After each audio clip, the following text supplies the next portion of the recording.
Kohlbeck, Executive Director here at the Iowa State Center, and I'm in the kitchen today because we are going to show you how we do our designer Rice Krispie treats for our acts and artists that come through and grace us on the Stevens stage. So we started doing Rice Krispie treats in this manner because many of you may know that the Rice Krispie treats recipe was developed by an ISU alum. Back in 1939, Mildred Day, who worked for Kellogg's at the time, developed the Rice Krispie treats recipe, and since that day, it has appeared on the Rice Krispie treats box. And so one of the things we like to do when our artists come in is surprise them with a fun Rice Krispie treat. So you will see the one today that our chef and his staff did for Tedeschi Trucks Band back in January of 2020. Enjoy. Hi, I'm Jeff Schoening, Executive Chef here at the Sheeman Building at the Iowa State Center. This is my sous chef, Shane Harness. Today we are going to show you how to make Rice Krispie treats.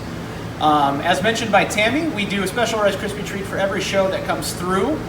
This one was pretty cool. We did a couple individual ones that were stenciled with the number 10, it being their 10-year anniversary, I believe. So we've got a cool design lined up for you today, and we're going to show you how to do that completely from start to finish. The ingredients we use for Rice Krispie treats, we have a 1 pound block butter. We have 2 16-ounce bags of marshmallows. And what was this again? 27 ounces of Rice Krispies. First step, we're melting the butter, block butter. We use a double boiler.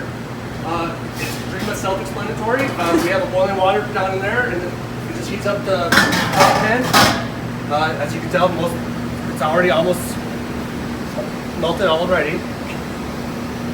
One thing I'm going to do is I'm going to get one of these rubber spatulas. Maybe break up the butter a little bit. Now it's getting softer so I can melt a little faster. Alright, the butter's ready to go. So we'll add the 2 bags of marshmallows in there. We'll wait till that melts all the way.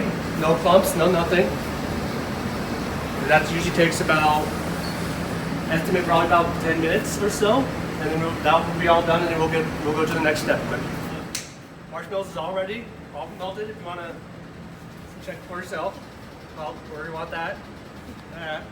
All right. Now we've been editing a little bit because of the movie magic. I've been changing my gloves every single step I do. It's very important, just especially in these days and age. All right, so we got our Rice Krispie treat. Rice Krispies. Our pan. Spray the pan really well.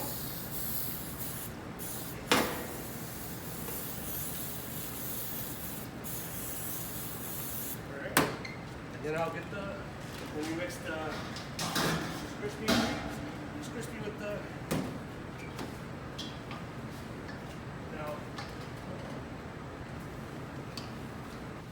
now you can do a few other things too.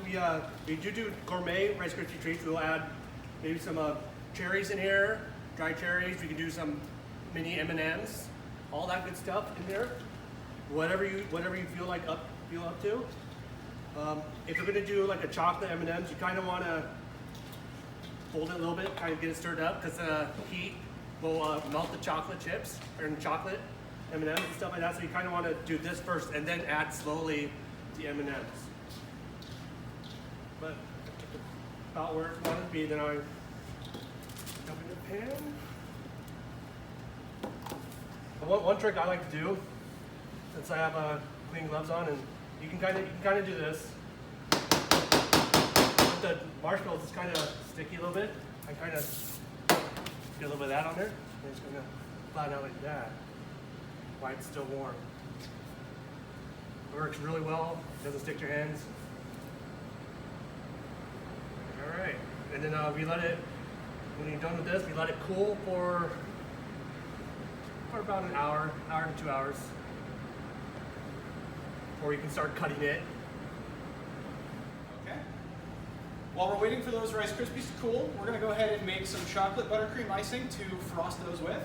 Everything I've got set up here is going to make a huge batch of frosting. You won't need anywhere near this much. But this is one batch that we use here. So first we're going to start with 2 pounds of butter.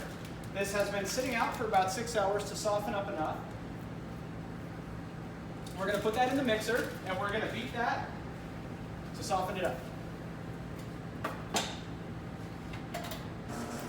We're going to let that go at a medium speed for a couple of minutes. What we're trying to do is we're trying to get it very soft and very workable so that when we put in the rest of our ingredients, it'll combine together. If your butter is too cold, your frosting will be lumpy when it's done. Next, we're going to add in 2½ cups of cocoa powder.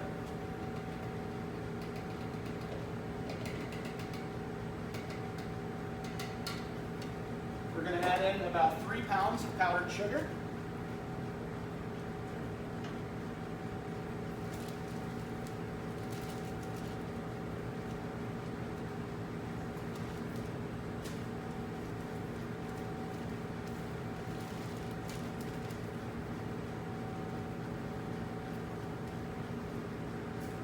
In total, we're going to use about 2 tablespoons of vanilla. I'm going to start adding half of that in first,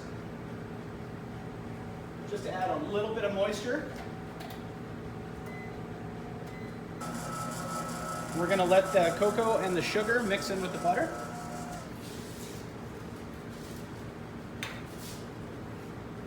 We're going to add in the remainder of our vanilla, and then we're going to start adding in just a little bit of cream. We're going to add just a little bit in at a time.